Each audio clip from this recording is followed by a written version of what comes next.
You are Locked On Fantasy Basketball, your daily fantasy basketball podcast, part of the Locked On Podcast Network, your team every day.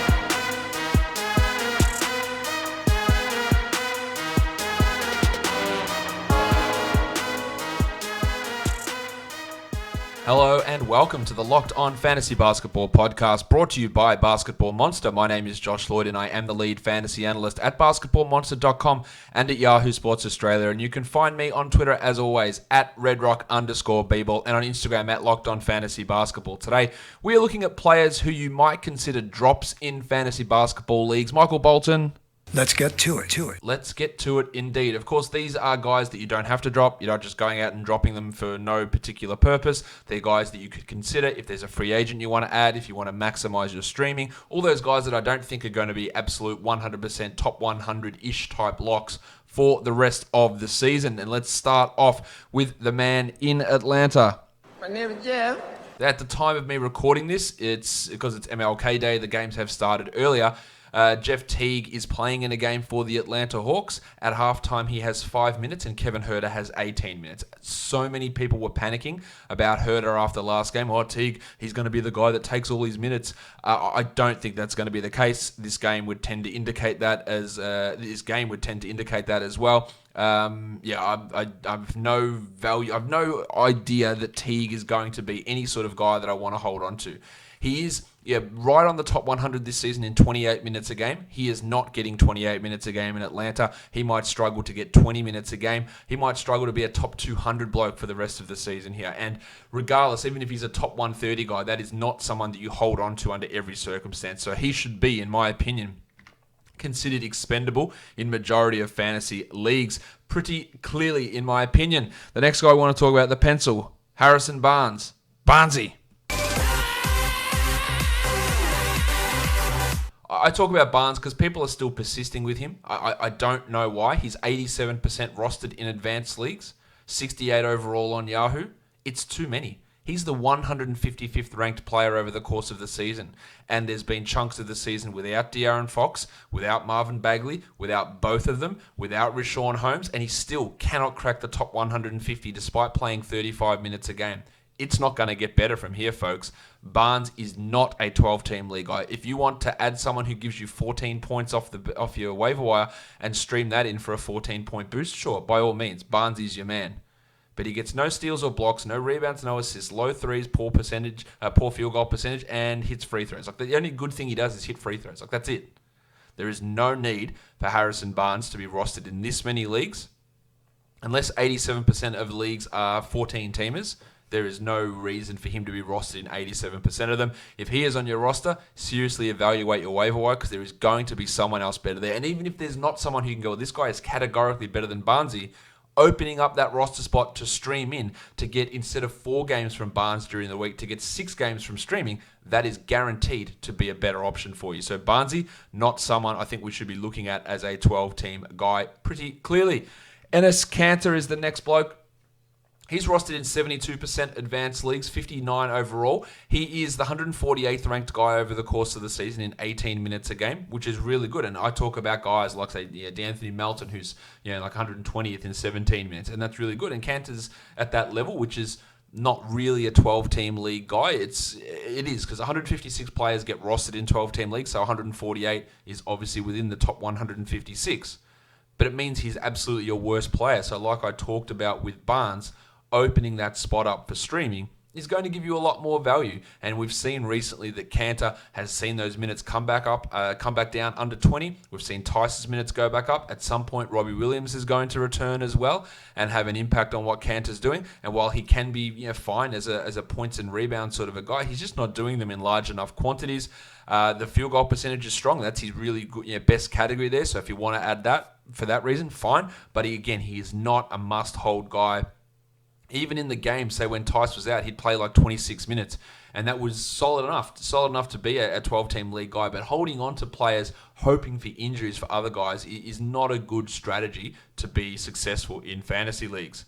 This next guy is maybe it's not controversial. Some people might say it is because he's the 102nd ranked player over the course of the season, and that's Jeremy Lamb. But things have been rough for Lamb lately, and they're about to get a whole lot rougher when Victor Oladipo returns in about a week's time. Lamb, who is up and down, he played 30 minutes and he played 21 minutes, but things are definitely trending in the wrong direction for him. In fact, over the last 2 weeks, he's the 243rd ranked player in under 25 minutes a game. Now, yes, he's shooting 37% from the field in that time, which is not what he usually does. But this is not a guy that I can see being a consistent top 150 guy. He's not going to be consistently playing 30 minutes or maybe even 28 minutes a night with Justin Holiday, with Aaron Holiday, cutting into the playing time, with McConnell getting some minutes there, although he might be phased out. But of course, Oladipo is going to come in, and those minutes are going to come, some of that away from Lamb, as will touches, and he's just not a high enough upside guy for me to consider him a must roster. Now, you could keep holding him for this next week. There's no problem with that. But again, it's about opportunity cost. Who's on the wire? Did someone hot appear on the wire that you want to add? And who are my worst players? Jeremy Lamb, but there's a week left. Like, who gives a shit? Like, get rid of him in that scenario. That's all about taking a short-term hit for a longer-term gain. Opening up that spot for streaming again, it can be really important, and that's the way I think we should be looking at Jeremy Lamb. Another guy, again, who some people will think is a little bit controversial to have as a droppable player, and that's Smokin' Joe Harris of the Brooklyn Nets. Harris is, so far this season, the 126th ranked player in 32 minutes a night, but is it going to get better than that? Is he going to play more than 32 minutes a night? I was going to say, is he going to have more stretches of the season without Kyrie Irving? And then it turns out today Kyrie is dealing with a hamstring injury, so maybe he will. But again, the upside is just so low. He's a 3-point streaming specialist, which you can get by adding JJ Redick. You can get by adding Ben McLemore. You can get Chetty Osman can give you 2 threes a game. Eric Gordon can hit threes. Jordan Clarkson can hit threes. Svi Mykhailiuk can hit threes. Isaiah Thomas can hit threes. Kyle Kuzma can hit threes. Bryn Forbes can hit threes. There are so many. Kobe White can hit threes. There are so many guys out there that can give you 2 threes a game, that holding on to Harris when there's not much else happening there. Yeah, look, he's solid in his percentages, but he's so low volume and he's below average in both of them anyway that I'm not really sure that what the point is of absolutely just holding on to him for dear life. 86% rostered in advanced leagues so far. Smokin' Joe Harris. Not an auto drop by any means, but a guy that when you look at him, you go, well, is this actually worth it? Is there someone else out there that I'd prefer to add? Would I take a flyer on Mick Porter in Denver? Yeah, absolutely. You just try that and try it for the short term. And then Porter falls back off and you grab the next bloke, and then you grab the next bloke, and then you grab the next bloke. And that is way more valuable to me than having someone like Joe Harris, especially when the Nets, the first week of the standard fantasy playoffs, have 2 games. And he's going to be absolutely useless in that time anyway. Paul Millsap, I've been talking about Millsap for quite a while. His knee is obviously an issue. His production had fallen off anyway prior to the knee problem. They're going to be really cautious with him as they move forward with minutes limits and the production of Porter and Grant in there as well. I just don't see Millsap again as a must-roster type player who is rostered in over 70% in our advanced metric. That's a number that's too high for me for a guy who's injured, who's 32. Try again, who's 35 years of age. And has, after a really hot start, really started to come back to earth to be that guy that I sort of thought he would be to begin this season. So to me, he is not a must-hold player across most leagues. Let's go on to the next guy. Hello there. OG Anunoby. Now again, people will look at what Anunoby's done and say this is probably a little bit aggressive. And I can see it being a little bit aggressive. And again, he's not an auto-drop player. But we have not really seen a healthy Raptors all season. We had no Kyle Lowry, no Pascal Siakam, no Fred VanVleet, no Marc Gasol, no Serge Ibaka. So many guys, no Norman Powell, and that all enabled Anunoby to step it back up. And his recent production, look at that game against the Thunder. 21 points in 39 minutes with 3 steals and 5 assists. Unbelievable. Against the Wizards, 26 minutes. That's a bit concerning. 18 points, 6 rebounds, 4 steals and 2 triples. Both of them he shot 62%. Against the Timberwolves, 2 points on 0 of 4 shooting with no peripheral stats and 3 rebounds and only 24 minutes a game. There are only so many minutes to go around on this Raptors team. Kyle Lowry, Fred VanVleet, Norman Powell, Pascal Siakam, Serge Ibaka, Marc Gasol. There are 6 guys there. I think that was 6 guys that I mentioned. No, 5 guys that I mentioned there. No, it was 6. 6 guys that I mentioned there who are going to get more minutes than him on a nightly basis. Throw in Rondé Hollis-Jefferson, Pat McCaw, who they love for some reason, Terence Davis. Anunoby is not a high usage player. He can be a defensive type streamer guy, but there just isn't going to be, I don't think, 30 plus minutes a night for OG to continue to be a must-roster guy. Now, he's the 101st ranked player over the season. That's solid enough. 30 minutes a game, 11.6 rebounds, 1 steal, 0.7 blocks. Totally okay.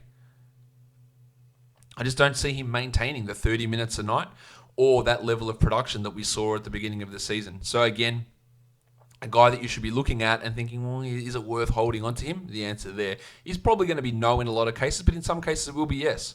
Same as Caris LeVert. If you've got the ability to stash LeVert, because his current production doesn't deserve it at all, he's the 256th ranked player this season in 28 minutes a night. I have him projected to be just inside the top 200 this year. His minutes are down. His efficiency is shit. He's not getting defensive numbers. His assists are down. Now, Kyrie, if he's out again with his hammy injury, that might help LeVert. But overall, if this team's healthy, he's just, I don't think, going to be anywhere close to a high enough upside guy. And I detailed this on last week's pod, to be a guy that we have to roster in all circumstances. And the last guy I'll talk about is a pretty obvious one, but Gorgie Dieng of the Minnesota Timberwolves. Karl-Anthony Towns is back. Dieng's value is done. Now, he was putting up some really strong numbers in that period where Towns was out, but he's going to go back and play 14, 15 minutes a night max, and that is just not the sort of guy that you want to hold on to in a 12-team league. It's amazing the narrative, how it changes on Cat. I had multiple people every season. You got to draft Cat. He never misses games. Never misses them. Absolute guarantee. He's going to be plays 82 every year, Josh. Got to draft him. And now, I'm not saying they're the same people, but the prevailing with wisdom or thoughts that come in tweets. Should I sell Cat now in case he gets hurt again? I'm worried about what Cat's going to do. What if he gets hurt? What if they shut him down? What if they sit him games? The prevailing thought is just so... People love looking at and history is important to note, but love looking at, well, he's never missed a game, therefore he'll never miss a game again. Well, he just got hurt, therefore he's going to be hurt every game as we move forward. The prevailing wisdom or the prevailing torrent of comments I get about it just changes so wildly. Towns is going to play. He's going to play most nights unless he gets hurt, which we have absolutely no way of being able to predict. And therefore, holding Dieng, waiting for that. Again, we could hold anybody waiting for those sort of things to happen, especially when they're not all that likely to occur. All right, that'll do it for me and my mini show. I'll be back with an absolute nutcracker of a 14-game recap show with all of the MLK Day games covered. And then... I guess I'll preview the one game that happens on Tuesday. Follow me on Twitter at redrock_Beeble for all of your hot cross loaf news. And on Instagram at Locked On Fantasy Basketball. Subscribe, Apple Podcasts, Google Podcasts, Stitcher, Spotify, and on YouTube. Guys, we are done here. Thank you so much for listening, everyone. See ya.